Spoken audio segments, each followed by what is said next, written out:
ഇന്ന് ഉണ്ടാക്കാൻ പോകുന്നത് ഗ്രീൻ പീസ് കൊണ്ടുള്ള ഒരു കറിയാണ്. Green peas kurma.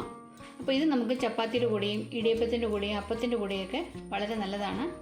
അപ്പോൾ ഇതുണ്ടാക്കാനായിട്ട് എന്തൊക്കെ വേണമെന്ന് വെച്ചാൽ, ആദ്യം ഗ്രീൻ പീസ് ആവശ്യത്തിന് എടുത്തിട്ട് അതൊരു 2-3 മണിക്കൂർ വെള്ളത്തിൽ കുതിർക്കാൻ വെക്കണം. അപ്പോൾ ഇത് കുതിർത്ത് വെച്ച ഗ്രീൻ പീസാണ്. അതിൻ്റെ കൂട്ടത്തിൽ ഇതൊരു 2 പൊട്ടറ്റോ, 2 ക്യാരറ്റ്, 2 പച്ചമുളക്, ഇത്രയും ഈ ഒരു വലുപ്പത്തിൽ ചെറുതായിട്ട് അരിയുക. എന്നിട്ട് ഇത്രയും സാധനങ്ങളൂടെ നമ്മളൊരു കുക്കറിലേക്ക് ഇട്ടിട്ട് ഒന്ന് വേവിച്ചെടുക്കണം ആദ്യം തന്നെ. അപ്പോൾ കുക്കറിലിടുമ്പോൾ ഉപ്പും മഞ്ഞൾപ്പൊടിയും ആവശ്യത്തിന് വെള്ളവും ചേർത്തിട്ട് വേവിച്ചെടുക്കുക. അപ്പം ഞാൻ ആദ്യം ഇതൊന്ന് വേവിച്ചെടുക്കാം. കൂടി കുക്കറിലേക്ക് ഇട്ടിട്ടുണ്ട്. പിന്നെ വേണ്ടുന്ന മഞ്ഞൾപ്പൊടി,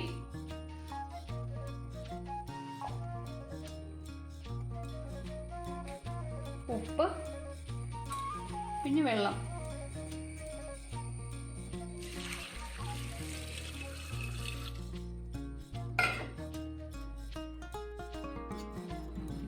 അല്പം കൂടി വെള്ളം ഒഴിക്കണം.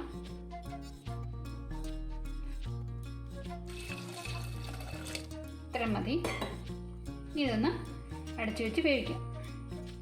അപ്പോൾ ഞാനിത് വേവിക്കാൻ വേണ്ടി വെച്ചിട്ടുണ്ട്. അപ്പോൾ ഒരു 2-3 വിസിൽ വരുമ്പോൾ തന്നെ തീ ഓഫ് ചെയ്യാം. അപ്പോൾ ഗ്രീൻ പീസ് വേവിച്ച് വെച്ചിട്ടുണ്ട്. ഇനി കുറച്ച് സാധനങ്ങൾ നമുക്കൊന്ന് ആദ്യം വഴറ്റണം.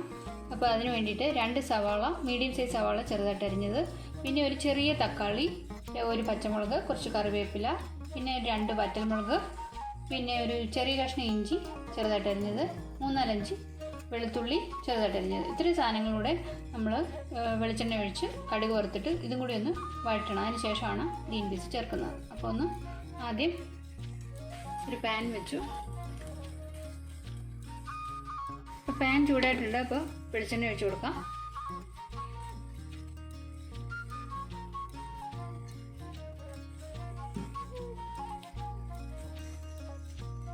അപ്പോൾ ആദ്യം കടുക് ഇട്ട് കൊടുക്കാം.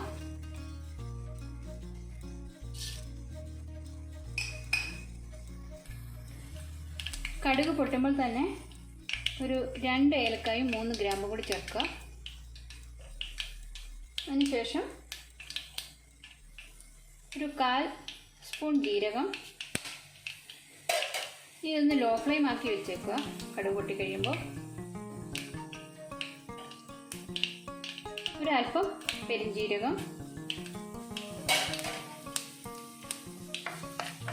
ഇതെല്ലാം ചേർത്തൊന്ന് കൊടുക്കുക. പിന്നെ ഇതിലേക്ക് അരിഞ്ഞു വെച്ച ഇഞ്ചി, വെളുത്തുള്ളി,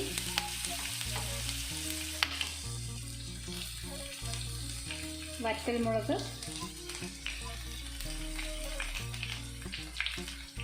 പച്ചമുളക്, കറിവേപ്പില ഇത്രയും കൂടി ചേർത്തൊന്ന് ഇളക്കുക.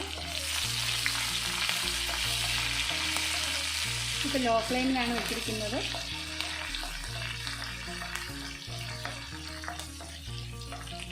ഇഞ്ചി വെളുത്തുള്ളിയുടെ ഒരു പച്ചമണം മാറുമ്പോൾ ഇതിലേക്ക് സവാള അരിഞ്ഞത് ചേർക്കാം.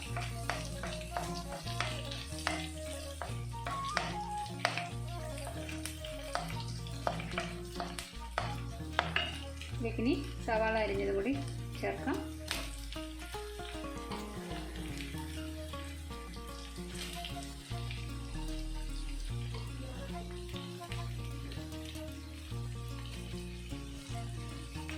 അപ്പോൾ ഈ സവാളയ്ക്ക് ആവശ്യമുള്ള മഞ്ഞൾപ്പൊടിയും ഉപ്പും കൂടി ചേർക്കുക.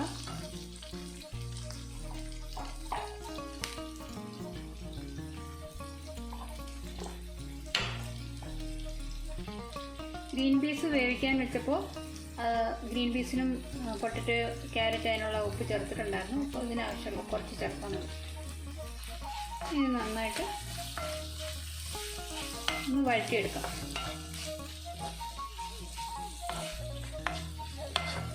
വേണമെങ്കിൽ അതൊരു 2 മിനിറ്റ് ഒന്ന് അടച്ചു വെച്ചതിന് ശേഷം തുറന്ന് വെച്ചിട്ട് വഴറ്റിയാൽ മതി. അപ്പോൾ ഉള്ളി പെട്ടെന്ന് വെന്ത് കിട്ടും. അപ്പോൾ ഇതൊന്ന് പകുതി വഴറ്റിയിട്ടുണ്ട്. അപ്പോൾ ഈ സമയത്ത് ഒരു ചെറിയ കഷ്ണം തക്കാളി അരിഞ്ഞിട്ടുണ്ടായിരുന്നു, അപ്പോൾ അതും കൂടി ചേർക്കാം.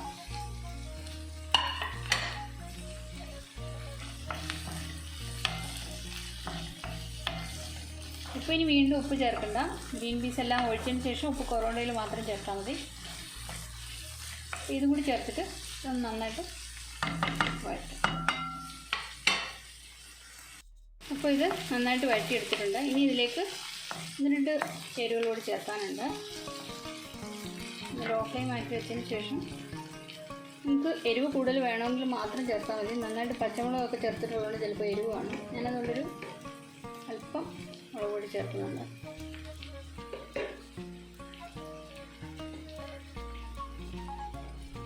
രണ്ട് സ്പൂൺ മല്ലിപ്പൊടി രണ്ടും ചേർത്ത് നന്നായിട്ട് ഇളക്കുക.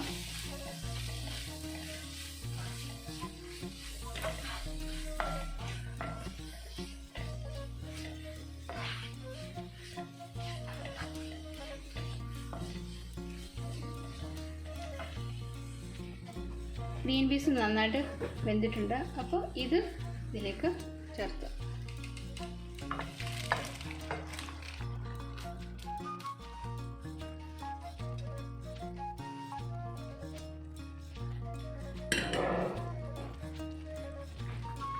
ഉപ്പ് ചെക്ക് ചെയ്തിട്ട് കൊറോണയിൽ മാത്രം ചേർക്കുക.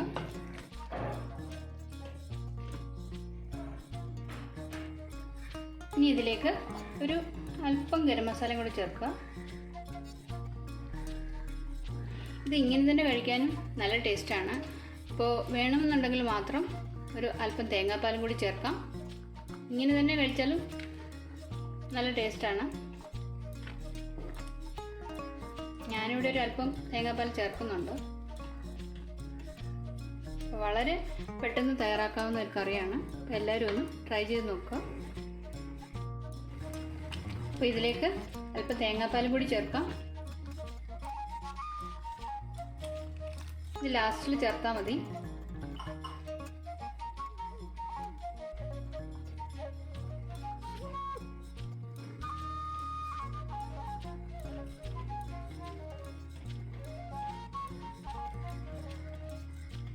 അപ്പോൾ കറി ഇവിടെ റെഡി ആയിട്ടുണ്ട്. ഇനി ഇതിൻ്റെ ഫ്ലെയിം ഓഫ് ചെയ്യാം. അപ്പോൾ ഇത് എല്ലാവർക്കും ഇഷ്ടമായെന്ന് വിചാരിക്കുന്നു. വീണ്ടും ഒരു വീഡിയോ ആയിട്ട് വീണ്ടും കാണാം. എല്ലാവരും ഇതൊന്ന് ട്രൈ ചെയ്ത് നോക്കുക. വളരെ നല്ലതാണ്. അപ്പോൾ വീണ്ടും കാണാം.